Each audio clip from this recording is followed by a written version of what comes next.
Greetings, kings and queens. I hope you all are doing well. It's your girl Sha'z. If you're new, welcome. If you've been here, welcome back. On this platform, I share hair care, lifestyle, and so much more.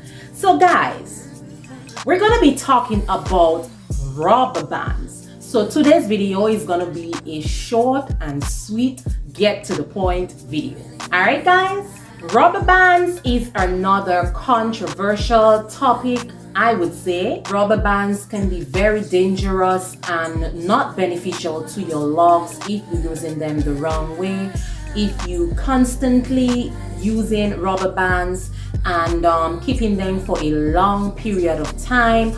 Also, if you using rubber bands and you're doing them like severely tight, that is going to cause permanent dentation to your locks, which eventually will lead up to breakage and thinning of your locks. Yes, I can recall over the years, lack of knowledge, I would use rubber bands not consistently, honestly. I would tend to, do my retwist, you want a little curls here and there, and I would put in not myself, I'll go to a salon and they would plait my hair and use the rubber bands at the tip of my locks and do it very tight at the tips of my locks. And again, lack of knowledge, and I realized there is this one particular lock that is slightly thinner compared to the other locks. The rubber band actually created a permanent dentation to that particular lock. So guys, I'm gonna put a picture right here of that particular lock that is permanently damaged, hence the reason why I would have to get rid of that lock. I'm not talking about the entire length of my lock, it's just at the tip, so I'm just gonna trim it off and let it come back into its natural form. So as you can see right here, guys, you see that thinner end, that you could see the top is way bigger, and then you can see how that rubber band just created such damage.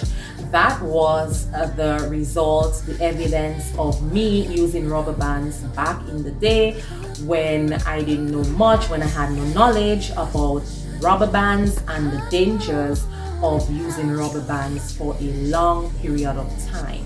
Also guys, I would like to give you all this tip. If you do use rubber bands here and there, try to put a little oil, on that rubber band, then you put it in, and try not to create much tension on that lock when you're using the rubber bands. Okay, we do have new goals for our locks, and we have this challenge here on Sha'z Expressions. If you haven't looked at the particular video that I'm talking about, I'm gonna put it right here. Please go ahead and watch and comment. Let me know if you're up for this challenge. New goals, new length for our locks.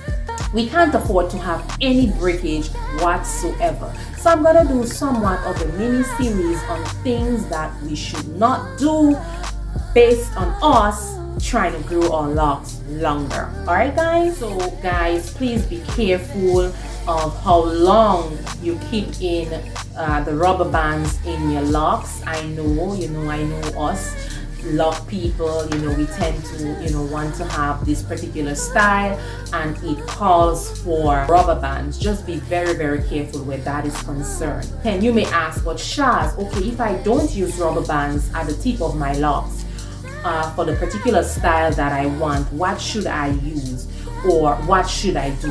My number one answer to your question would be, try not to have in the rubber bands for a long period of time.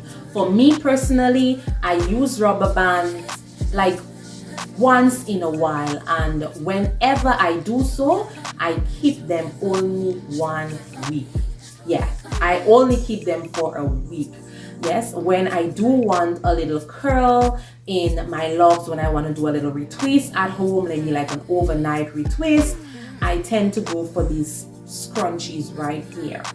These scrunchies, if you have the tiny ones, probably you can even get the black ones. You can use that instead, and try not to do them as tight as well, because if you constantly keep doing it, it doesn't matter what form of holder you use, eventually it can cause damage. But with this one here, it's more on the stretchy side, and I tend to use this one here as well. This one is silk, so you know it with the friction right here, it don't cause any damage to your locks, you know, but still be careful.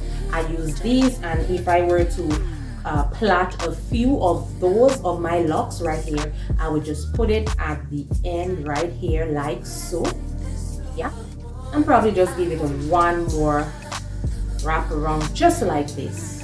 Voila, there you have it, right guys? And that is quite enough for me. I mean, for some persons it may be somewhat challenging, especially if you're this person who's into always having their locks well done, neatly done, and all of that jazz.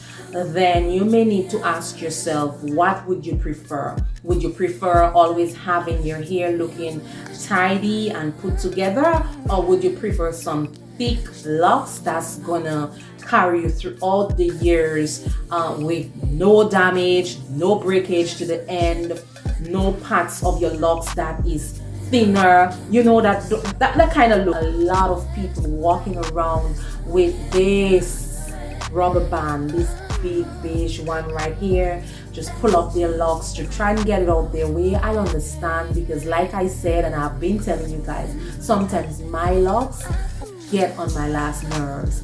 Yes, but there are ways and means that you can literally get your hair out your way without using something that will cause damage in the long run. You may not see it now, you know, and you may be saying, but Sha'z, you know, I've been using rubber bands in my hair for the past 2 years, for the past 1 year, for the past 5 years. Trust and believe, you're gonna see those permanent damage, you're gonna see those permanent dentation to your locks eventually.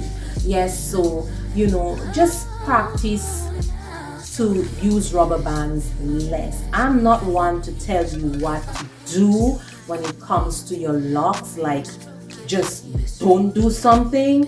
I'm just trying to share my experiences, my journey with you all. That was an evidence that I just shared with you, and I'm so grateful that I only have this one particular lock that has this permanent damage. I am so grateful. So please try your best not to use these on your locks. Try to use silk scrunchies on your locks, and whenever you're doing them, and for us, for those who have a lot of locks, try to get the jumbo ones and stuff like that. I do have some stuff coming in the pipeline. I'm working on stuff in the background, y'all, so just please stay tuned, and I'm gonna be sharing with you when the time is right. Okay, y'all?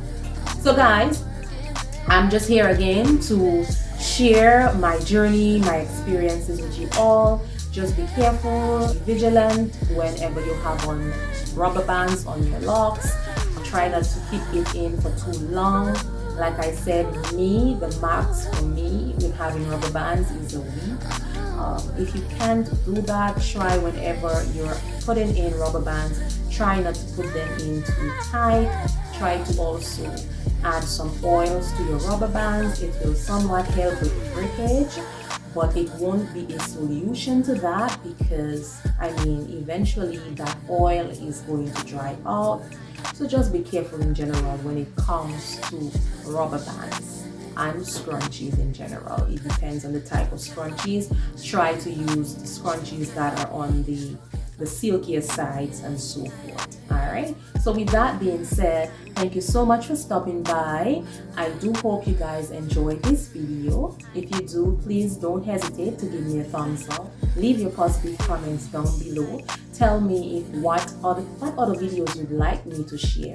Yes, and like I said, I'm gonna try to do like this mini series where I'm gonna share healthier habits into growing our hair long, so therefore we can attain our new lock journey, our new lock goals. Yes guys, so with that being said, blessings, more life. Cheers! Don't forget to subscribe now.